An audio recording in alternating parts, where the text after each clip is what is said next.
दोस्तों इस सेशन में हिंदी के 50 क्वेश्चन और कुछ जीएस के क्वेश्चन पर बात की जाएगी। तो पहला क्वेश्चन देखते हैं। देवनागरी लिपि में किए गए सुधारों में पंचमाक्षर के बदले अनुस्वार के प्रयोग का सुझाव इनमें से किसने दिया था? पहला क्वेश्चन है श्याम सुंदर दास ने, तो आपका सही ऑप्शन होगा श्याम सुंदर दास। क्वेश्चन को टैकल करने का तरीका देख लीजिए। इसमें देखिए सावरकर बंधुओं, बाल गंगाधर तिलक, काशी नागरी प्रचारणी सभा। तो देखिए ये तो हो ही नहीं सकते, साफ साफ कह रहा है। मान लो दो तो एकदम क्लियर जान लो, ये वाले तो ये दो तो हो ही नहीं सकते किसी हालत में। तो और काशी नागरी प्रचारणी सभा है, इसमें पूछ रखा है सुझाव किसने दिया था, तो व्यक्ति हो सकता है पर्सनल, तो सीधा सीधा आपको श्याम सुंदर दास करना चाहिए था। क्वेश्चन नंबर 2 पे बात करेंगे। इनमें से कौन सा शब्द शुद्ध है? आशीर्वाद, आशीर्वाद, आशीर्वाद। तो आप जान लीजिए ये गलत और आपका ये सी ऑप्शन सही होगा, आशीर्वाद। अगला क्वेश्चन, इनमें से रक्तिमा में प्रयुक्त प्रत्यय कौन सा है? तो सीधा आप जान लीजिए ईमा प्रत्यय। अगले क्वेश्चन की तरफ बढ़ते हैं। क्वेश्चन नंबर 4 देखते हैं क्या कह रहा है। क्वेश्चन नंबर 4, वर्तमान काल के कितने भेद हैं? तो वर्तमान काल के भेद ऑप्शन नंबर डी 5 भेद होते हैं। क्वेश्चन नंबर 5, नई समीक्षा शब्द का सर्वप्रथम प्रयोग किस विद्वान ने किया था? तो ऑप्शन नंबर बी स्पिनगार्ग।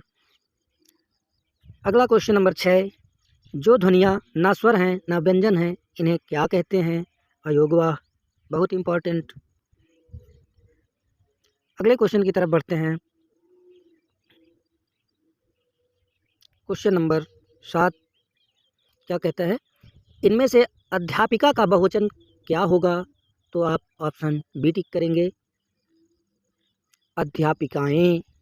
अगला क्वेश्चन है 8, गणों की संख्या कितनी होती है? 8, क्वेश्चन नंबर 8 का बी। अगला क्वेश्चन 9, आचार्य भरत ने रसों की संख्या कितनी मानी है? 8, क्वेश्चन नंबर 9 का ऑप्शन ए। अगले क्वेश्चन की तरफ बढ़ेंगे।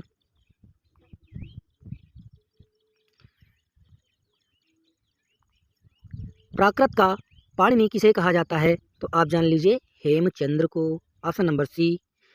अगला क्वेश्चन देखते हैं।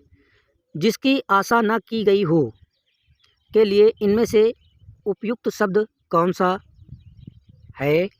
तो ऑप्शन ए अप्रत्याशित, जिसकी आशा न की गई हो, अप्रत्याशित। अगला क्वेश्चन, इनमें से ढूंढाड़ी को अन्य किस नाम से जाना जाता है? तो जयपुरी, ऑप्शन नंबर डी। अगली क्वेश्चन की तरफ बढ़ते हैं। देखिए अगला क्वेश्चन क्या कहता है। अगला क्वेश्चन है किशोरी लाल गुप्त की पुस्तक हिंदी साहित्य का प्रथम इतिहास इनमें से किस पुस्तक का अनुवाद? किशोरी लाल गुप्त की पुस्तक हिंदी साहित्य का प्रथम इतिहास किस पुस्तक का अनुवाद है? तो देखिए द मॉडर्न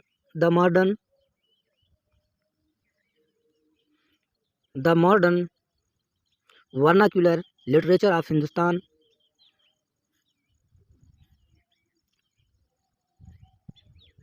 जहां खाना मुफ्त मिलता है वाक्य के लिए इनमें से उपयुक्त शब्द कौन सा है? तो ऑप्शन होगा इसमें सदाव्रत। अगले क्वेश्चन की ओर बढ़ेंगे।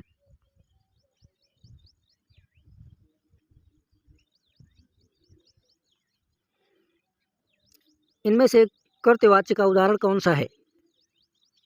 ऑप्शन ए, भारत ने एक नया उपग्रह छोड़ा।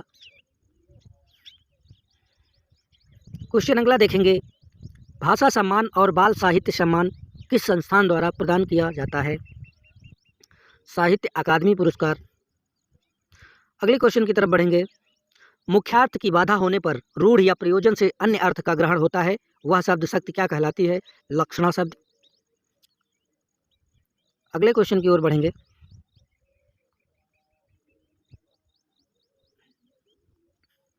अगला क्वेश्चन हमारा है, इनमें से कौन सा शब्द हनुमान का पर्यायवाची नहीं है? इनमें से कौन सा शब्द हनुमान का पर्यायवाची नहीं है?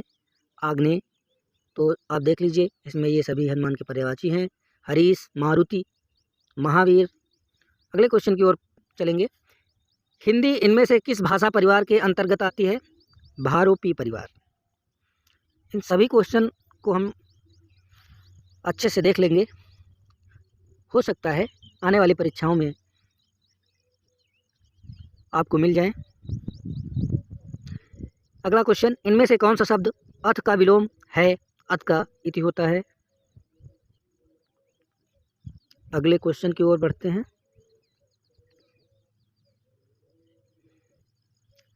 मीनाक्षी में इनमें कौन सा समास है? कर्मधारय समास। Option number 3। अगले क्वेश्चन की ओर बढ़ते हैं। अनुच्छेद पढ़कर दिए गए प्रश्नों के सही उत्तर चुनिए। तो आप अनुच्छेद को पढ़ लीजिए और उत्तर देंगे। संप्रदाय और धर्म में मूलभूत अंतर है। संप्रदाय एक विशेष प्रकार की पूजा पद्धति, मत, मजहब का प्रतीक है। अपनी रुचि के अनुसार सम्मिलित होकर अपना विकास कर सकता है, अपने आराध्य देव को प्राप्त करने की चेष्टा कर सकता है। हाँ, तो आगे आप क्वेश्चन देख लेते हैं। क्वेश्चन क्या कहेगा? ऊपर के गद्यांश का उचित शीर्षक क्या होगा? संप्रदाय और धर्म। संप्रदाय और धर्म। अगला क्वेश्चन देखते हैं। उपरोक्त गद्यांश के अनुसार संप्रदाय और धर्म में मूलभूत अंतर क्या है? धर्म समाज की धारणा करता है। अगला क्वेश्चन, उपरोक्त गद्यांश के अनुसार इनमें से कौन सा कथन सही नहीं है? संप्रदाय आध्यात्मिक विकास की एकमात्र सीढ़ी है, यही सही नहीं है, बाकी सही है। अगला क्वेश्चन है, अगला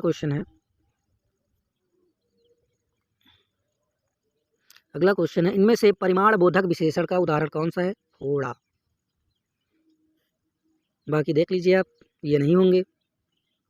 थोड़ा परिमाण बोधक। अगला क्वेश्चन, श्लेष अलंकार कौन सा अलंकार है? शब्द अलंकार के अंतर्गत इसको पढ़ते हैं। अगले क्वेश्चन की ओर बढ़ते हैं। इनमें से कौन सा शब्द स्थूल का विलोम है? सूक्ष्म।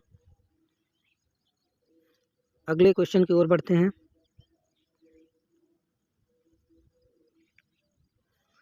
इनमें से संबंधवाचक सर्वनाम का प्रयोग किस वाक्य या किन वाक्यों में हुआ? तो जो सोता है सो खोता है,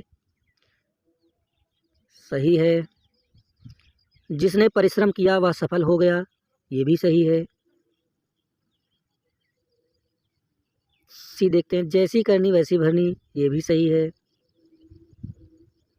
अर्थात उपरोक्त में सभी सही होंगे। अगला क्वेश्चन है, इनमें से कौन सा शब्द खर शब्द का समानार्थी नहीं है?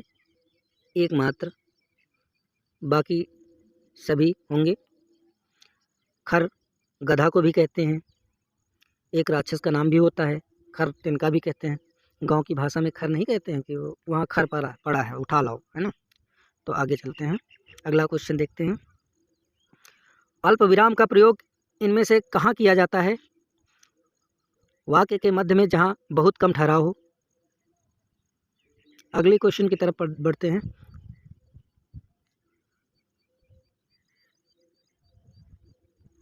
चांद का मुंह टेढ़ा है, इनमें से किस कवि की रचना है? मुक्तिबोध की। अगले क्वेश्चन की तरफ बढ़ते हैं। हिंदी साहित्य के आदिकाल को इनमें से किसने सिद्ध सामंत काल नाम दिया? तो राहुल संस्कृत्यायन। अगला क्वेश्चन देखते हैं। स का उच्चारण स्थान इनमें से कौन सा है? तालु। चेक कर लीजिए, आप ऑप्शन देखिए।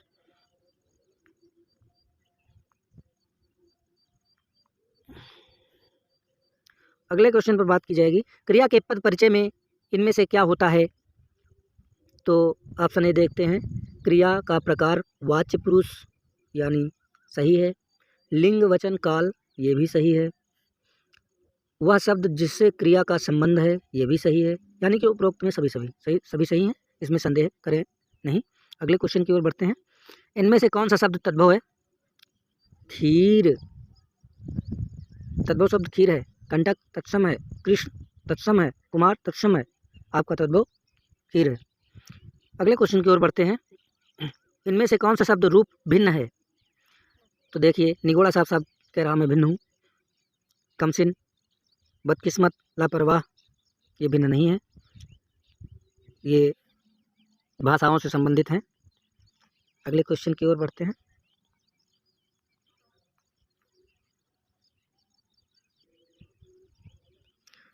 इनमें कौन सा शब्द आग का पर्यायवाची है? अनल।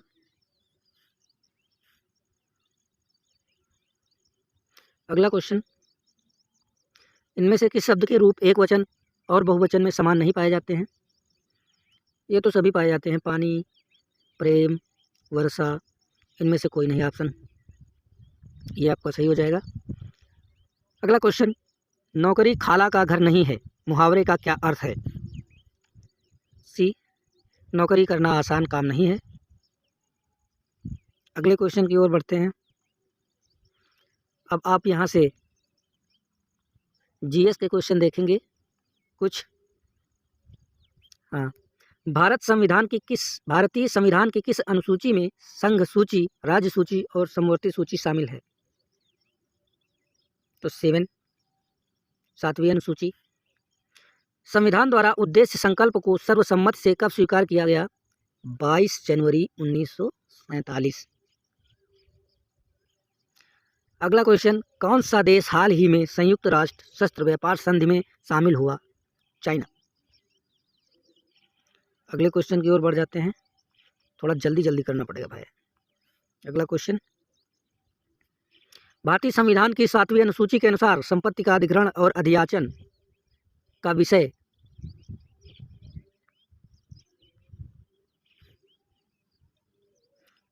में शामिल है। तो समवर्ती सूची में शामिल है। उत्तर प्रदेश की पहली महिला राज्यपाल कौन है? श्रीमती सरोजिनी नायडू। LARR अधिनियम में प्रावधान है कि अधिग्रहित भूमि से विस्थापित एक पीड़ित परिवार 12 महीने के लिए हकदार है 3000। अगला क्वेश्चन देखते हैं। चालक को विचलित किए बिना के लिए हाथ से पकड़े जाने वाले डिवाइस के उपयोग की अनुमति है। मार्गदर्शन, नेविगेशन। तीसरी पीढ़ी के मानव अधिकारों की अवधारणा को द्वारा प्रस्तुत किया गया। कैरल वासाक। 2011 की जनगणना के अनुसार भारत में किस राज्य का जनसंख्या घनत्व सबसे कम है? अरुणाचल प्रदेश।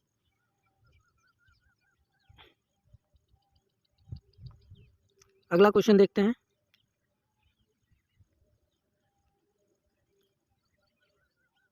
पोषक तत्वों के साथ जल निकायों के संवर्धन की प्रक्रिया को कहा जाता है जल सुपोषण। सर्वोच्च न्यायालय ने के मामले में कहा कि अदालत का प्रयास न्यायिक निर्माण प्रक्रिया के माध्यम से मौलिक अधिकारों के दायरे और पहुंच के अर्थ और महत्व को कम करने का नहीं, बल्कि उसको बढ़ावा देने का होना चाहिए। मेनका गांधी बनाम भारतीय संघ। Thank you for watching this video.